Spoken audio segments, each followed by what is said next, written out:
Intinya adalah mau mendegradasi Gibran. Artinya tidak memberikan ruang bagi Gibran untuk maju di 2029. Dan ada lagi peristiwa lagi sih. Apa? Gibran mengundang menteri untuk rakor lah, kira-kira di Istana Wapres. Udah tersebarlah undangannya, tapi kemudian ditackle oleh istana, jadi batal lah itu kira-kira. Oh, jadi artinya Bahwa kondisi negara sekarang seperti ini. Ada 8 poin ya. Yang pertama, mengembalikan undang-undang dasar asli, lalu diantaranya soal Polri dibawa ke Mendagri, lalu juga mengusir tenaga kerja asing, dan terakhir adalah meminta pemakzulan Gibran. sebenarnya hubungan Prabowo dengan Gibran pun juga nggak bagus-bagus amat. Nah, Benar nggak sih? Gibran ini ibaratnya dual machine gitu kan, mobil dual machine. Apa itu? Prabowo jalan sendiri, Gibran jalan sendiri. Ya, oke. Nah, memang banyak yang bilang ya, ini kemarin kami ketemu sama Sunarko. Sunarko itu adalah mantan Dajen Kopassus. Lalu juga ketemu dengan Soeharto ya, marinir, dan beberapa jenderal lainnya lah. Mereka ini mulai bergerak, Pram, sejak awal tahun ini. Nah, mereka itu mulai berkumpul-kumpul lah di rumahnya siapa namanya Pak Sunarko, di rumahnya Soeharto, dan beberapa tempat lainnya. Intinya mereka, ini kita harus bagaimana nih soal kondisi negara maupun soal Gibran. Karena mereka merasa Gibran ini menjadi biang masalah gitu ya. Ada yang menganggap bahwa Gibran ini karbit, dalam artian Pak Tri Sutrisno, mantan wakil presiden saja perlu waktu 33 tahun dari aktif di militer, lalu menjadi wapresnya Soeharto begitu. Ini Gibran dari Solo pun tidak selesai, lalu dia menjadi wakil presiden dengan cara ngobok-ngobok konstitusi begitu ya. Nah, mereka bergunjing segala macam, berdebat dan berdiskusi, akhirnya dirumuskan tuh 8 poin.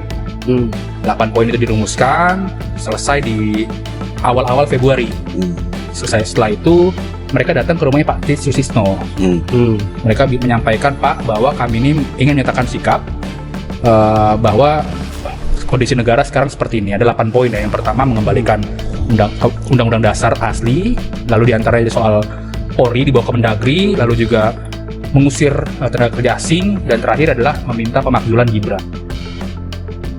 Dalam keresahan para jenderal purnawirawan TNI melihat kondisi carut-marutnya kondisi politik di negeri ini, muncullah sebuah usulan dalam pemakzulan Gibran Rakabuming Raka sebagai wakil presiden dalam sebuah pertemuan.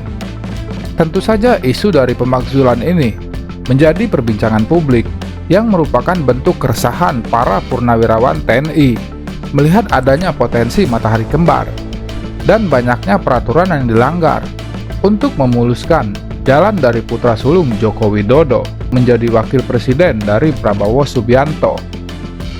Misalkan, ini yang remeh ya, pernah suatu acara Prabowo itu melihat pakaian Gibran dan penampilan, dan nggak rapi, selengean begitu ya, dan itu katanya ada yang menegur Gibran melalui orang-orangnya begitu. Belakangan kalau lu perhatikan, Gibran itu udah rapi dan mirip-mirip orang-orang lingkarannya Prabowo kan, rapi-rapi segala macam.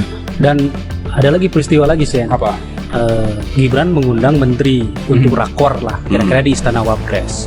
Udah tersebarlah undangannya, tapi kemudian ditackle oleh istana, jadi batal lah itu kira-kira. Oh, jadi artinya dari Istana Presiden itu kemudian meminta rapat itu dibatalkan. Nah, gue juga dapat informasi nih, ada menteri-menteri yang sebenarnya udah meluncur tuh waktu itu. Oh, gitu. Menuju ke kantor Wapres, tiba-tiba Kecelek. dapat telepon gitu loh. Nggak jadi gitu loh. Jadi akhirnya mereka putar balik gitu. Oke, jadi kita melihat konstelasinya sekarang semacam itu ya. Hubungan Prabowo dan Gibran tidak terlalu baik gitu kan. Tapi hubungan Prabowo dan Jokowi juga sebenarnya terkesannya baik-baik saja nih. Dalam pertemuan itu, para purnawirawan TNI memiliki beberapa poin untuk disampaikan kepada Presiden Prabowo Subianto, termasuk usulan tentang pemakzulan Gibran sebagai wakil presiden setelah melakukan berbagai macam diskusi dengan tokoh nasional dan mempertimbangkan berbagai masukan dari sejumlah masyarakat. Menurut saya, justru militer itu sangat dimungkinkan untuk berperan sebagai penjaga moral bangsa. Dia itu tidak berniat mengambil alih kekuasaan, tidak sama sekali, tapi memberi tekanan kepada secara politik etik. Jadi sekali lagi kita bawahi ya, memberi tekanan pada politik etik, bukan tekanan militer, dan sekali lagi dia menjalankan posisinya sebagai pelindung demokrasi. Nah, kalau sampai ada tuduhan kudeta, karena ini menurut saya harus diluruskan sama sekali dulu supaya masyarakat nggak bingung. Masyarakat harus paham kudeta itu artinya apa. Kudeta itu bisa dianggap kudeta jika misalnya Panglima TNI atau Kepala Staf itu menggerakkan pasukan tanpa izin perintah politik baik dari Presiden maupun DPR, ya kan? Kemudian memberi ultimatum langsung, manglimatif nih, saya ngomong soal manglimatif.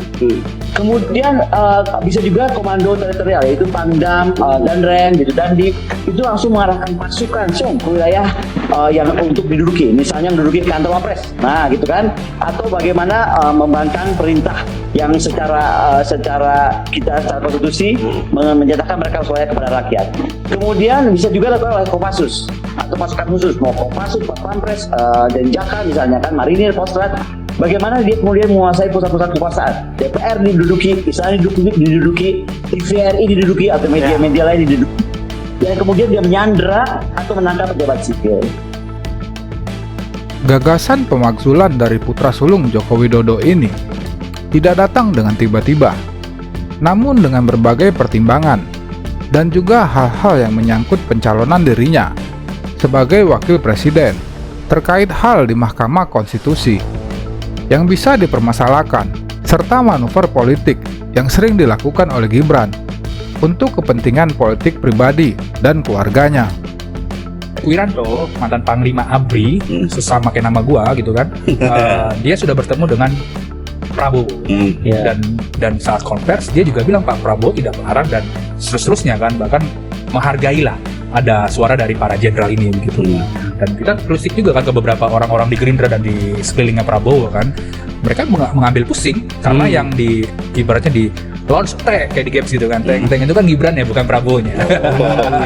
Ya samsaknya berarti Gibran gitu ya, bukan Prabowo gitu. Dan ya menikmati saja kan, yang diserang adalah Gibran ya.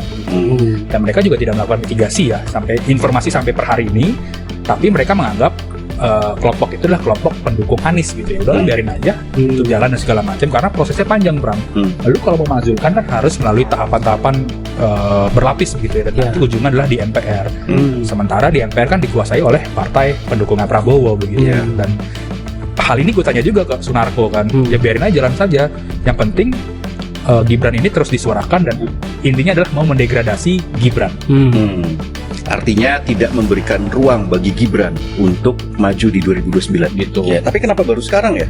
Sebetulnya gini, Pram, 8 poin itu ya sudah dirasakan oleh mereka itu sejak akhir 2024 ya, kalau tidak salah itu. Cuma memang belum terlembaga dan belum terdiskusikan dengan baik gitu.